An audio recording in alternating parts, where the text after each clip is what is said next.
What's up guys, and welcome back to the channel. In today's video we are doing a little bit of something different, not too structured for today, but we got the keys to a 2016 Mercedes Benz AMG G65. Now you may not know what G65 means over the G63, but this truck right here is around $100,000 more than the base price of the original G-Wagon from its time, around $218,000 starting price for a G65. We have an over 600 horsepower, 12-cylinder twin turbocharged engine in a truck that's kind of shaped like a brick. This is a really boxy vehicle, super old school military design. It is something else that you don't see out on the road. Real quick before we get into the video and check out the G65, huge shout out and thank you to Hendrick Mercedes of Northlake. They're providing this vehicle for today's video. Definitely check them out. They have quite a few new G-Wagons in stock. I just filmed the 2020 and they have a lot of really crazy pre-owned Mercedes as well and a whole section of all the other Mercedes vehicles, so definitely check them out. But as you can see, we got the G-Wagon right here sitting on a 6 set of two-tone AMG wheels. We got satin black with a machined silver lip. Got the AMG brake calipers. Looks like they are 6 pistons up here. They are absolutely massive. Drilled rotors, beautiful setup, satin silver paintwork. We got V12 Biturbo, AMG, really cool looking SUV. We of course have the AMG side exit exhaust, which we'll get a quick exhaust clip of that in just a second. Then coming to the rear, you can see the wheels. Backup camera, a little odd, giant thing sticking up there. The 2020s are all integrated nice and tight. But this is the previous generation model, still looking amazing with all these crazy designs, and actually is dual exhaust out each side, which is super cool. Excited to drive this and see what it's like. But now let's go ahead and take a look at this engine. This is massive, just looks like all the other 12 cylinders you get in a Mercedes. Really beautiful with carbon fiber on it. Completely stuck in this truck. There is no room for anything else. Most of them have the Biturbo 8-cylinder, I believe it's a 4-liter. So now if we go ahead and close this up, you gotta reach a little bit. Closes down nicely. Now one of my favorite features is these door handles, the way they sound and the way they operate. So listen to this. It just sounds so mechanical, and then these locks also have a very cool sound. So taking the key fob right here, listen to how cool this is. I mean, can you name one other car that makes a mechanical sound like that when you just lock the doors and open and close them? This one also has a really nice interior. We have quilted leather with red and black. Really beautiful and premium materials, of course. Nice AMG logo. We got the AMG logo embossed up in the headrest. Beautiful look. And then full Alcantara headliner. Very nice in here. Everything is covered in leather. We have carbon fiber on the center, carbon fiber down there. More of the stitching and leather and carbon fiber, definitely super sweet. Then let's hop on inside to the passenger side, and I love how you can even see the whole mechanism through this door jamb. That's just crazy. No other vehicle is like this. One of the really interesting things with the old G-Wagon, this is your cup holder. It looks pretty much like a basketball net. Very unique to see that. And then we have this one right here for a little bit of storage, and a glove box with 2 cup holders. Don't know how usable they are, but you do have somewhat of more cup holders. But let's go ahead and start it up and see how a 12-cylinder AMG sounds.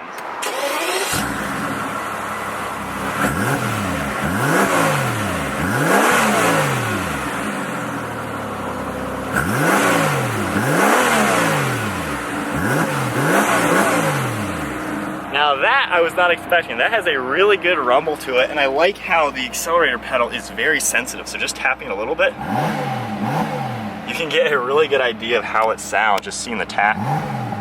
Very smooth. That's one thing with any 12-cylinder engine, they're just so smooth how they sound because you have so many pistons and so much displacement. Alright guys, so we are now in the top range Mercedes G-Wagon, a G65, $200,000 12-cylinder brick. So this thing is pretty awesome already, I think it's amazing. But already just the view out is very similar with the 2020. You can see just over the hood and everything. You can see the whole hood, the corner lights. I can even see part of the brush guard up front. All the glass is like straight up and down, so you have a really good view out.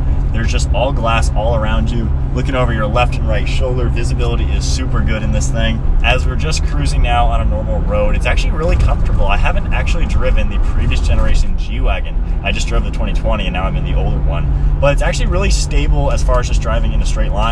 Not too bad, very comfortable and quiet. It is incredibly quiet in here actually. There's no road noise or wind noise or anything like that. And it does feel pretty solid. It doesn't feel like it's going all over the place. Again, we are on a straight road, so we'll see in just a second. I do notice there is some reflections on the glass, which is kind of funny. Being straight up and down, I can see the reflection of my dash in the glass. So it's a little bit different. If you are in weird light, you can see reflections different than normal SUVs. But even just driving now, hitting the brakes a little bit, it comes to a slower speed pretty easily. There's not really any brake dive or anything. Giving it a little bit of gas, getting up and going, it downshifts. Wow. That was quite powerful. That was barely even giving it gas, just over 3,000 RPM. But that was like 20 to 50 without even thinking. We do have steering wheel mounted paddle shifters. So if I go down here, put us into manual mode, looks like we have a 7-speed transmission. Let's see what this can do a little bit. Now this is not at all designed for twisty roads, but as far as just driving it now on some twisty roads, I can feel how the steering isn't exactly going where I want to go. It's not bad, but there's definitely some play. Like, we're not really doing much right here. And when you do give it some input, you can feel the car just kind of wobbling back and forth. So I can see how it's not exactly designed for the twisties. It has a little bit of a different driving characteristic on the road. But a lot of people say it was really bad, but I don't think it's horrible. It's pretty decent the way it is. It's like a Jeep, you know, it's just kind of that off-road geared SUV that can be used on the road. And it's definitely a lot harsher than the 2020 I just drove. So we got a pretty steep turn. Using the transmission, we'll downshift a little bit. Pretty good, really. I mean, there's some body roll. I mean, I can feel kind of wanting to lean now a little bit. But getting up to speed again, I mean, it gets up to speed without even thinking. So I can notice some big differences between this one and the 20. There's definitely a more harsh feeling to this. These bumps I did not feel in that 2020. It's a harsher ride for sure. It's a little more, if you are on anything other than a highway or just a very slow road, like taking that turn, yeah, there's definitely some roll to it. We are on a twisty back road, which is not something ideal for this, but I mean, it's smooth enough, it handles decent enough. You got to throw it around a little bit, kind of fight it a little bit just to stay straight, but really not all too bad. You do have the older Mercedes interior in here, so you don't have the modern touchscreen and all that kind of thing with the dual LCD screens like you get on the new ones. Coming into another steep turn. Yeah, you got to fight it a little bit. But let's go back to manual just to really feel out what you get with this type of power. I mean, you got 600 something horsepower. It sounds really good. Wow.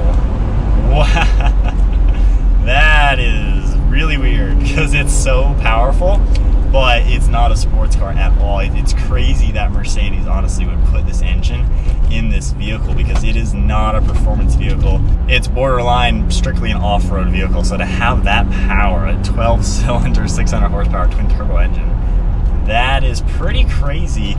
And leave it to Mercedes to just make something out of this world, because there really is no other SUV that competes with a G-Wagon. And then especially when you take this engine. I mean, the closest thing would maybe be taking a Jeep Wrangler and putting a Hellcat motor in it, having 707 horsepower.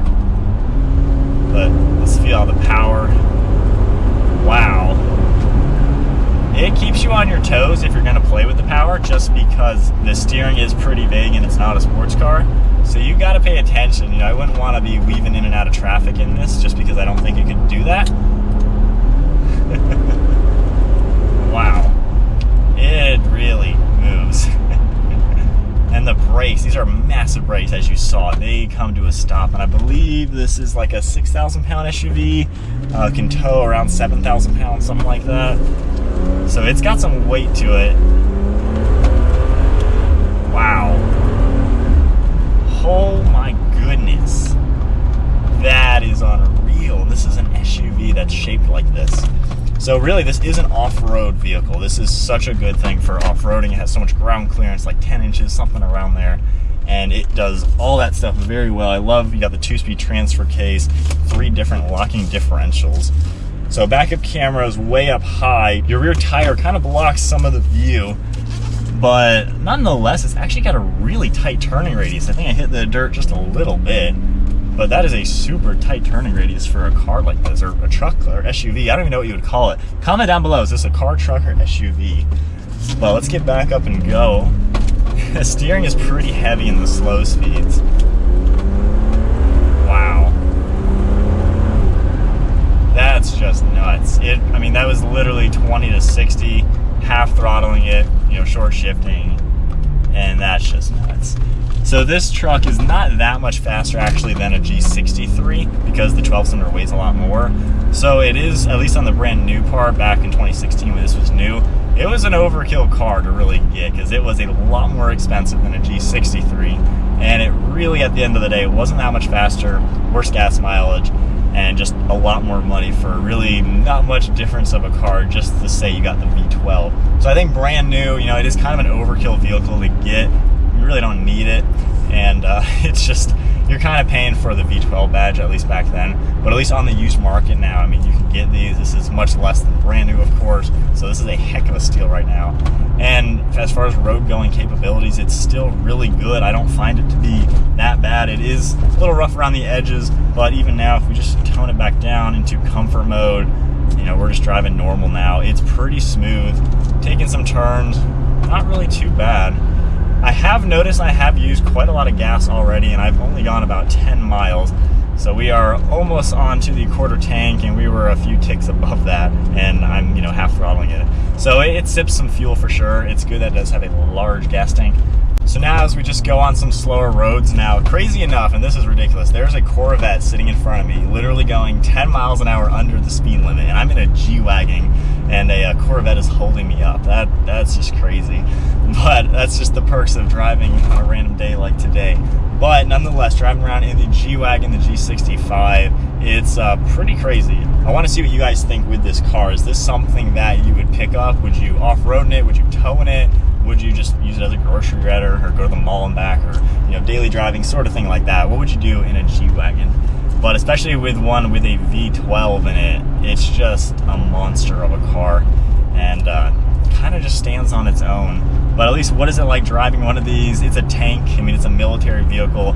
Goes back to the roots way back in the day in Germany when they had their military vehicle. Kind of like how the Jeep is for America. There goes the Corvette going 10 under. Craziest sports car is holding up a tank like this.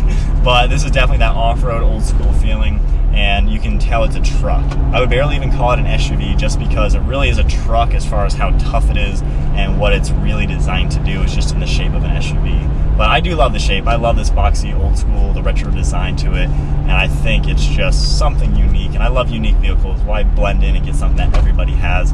And already getting a G-Wagon, you're standing out quite a lot, but then when you opt for the G65 with the 12-cylinder, you're just a step above getting the craziest one ever made, and it's just a wild vehicle. And I am impressed how on-road capabilities, I mean, honestly, it's not that bad. People really like to say it's the worst thing out there on the road, but I could see comfortably daily driving this. All right, final acceleration, throttle response is like instant. Yeah, you can see the steering wheel kind of pulling you one direction a little bit. I don't know what it'd be like actually mashing the gas full throttle wide open. You would kind of have to be on your toes quite a bit because this is a off-roader with a serious power plant. But I think that's going to wrap it up. Huge shout out and thank you to Mercedes Benz Northlake. This is a pre-owned car they have and is in really nice shape all around. It's really clean, leather looks great, everything's in great shape. So definitely check them out for your next Mercedes, and check out this car if you're looking for a ridiculous G-Wagon for sale. It looks really nice inside and out, and it drives really nice for what it is. But G65, crazy SUV, truck, military vehicle, whatever you want to call it, definitely pretty epic. But I hope you guys enjoyed today's video. Give it a thumbs up, smash that subscribe button, stay tuned for plenty more content to come. If you would like to see the review on the 2020 G-Wagon along with the G63 that we filmed, we'll have both of those G-Wagons and even a 4x4 square. Check all those videos out down in the description below if you like the G-Wagon. Comment down below, what do you think of this vehicle? But that's it, guys. I'll see you next vehicle. What? The G-Wagon is making me not even be able to film this review. I will see you guys in the next video.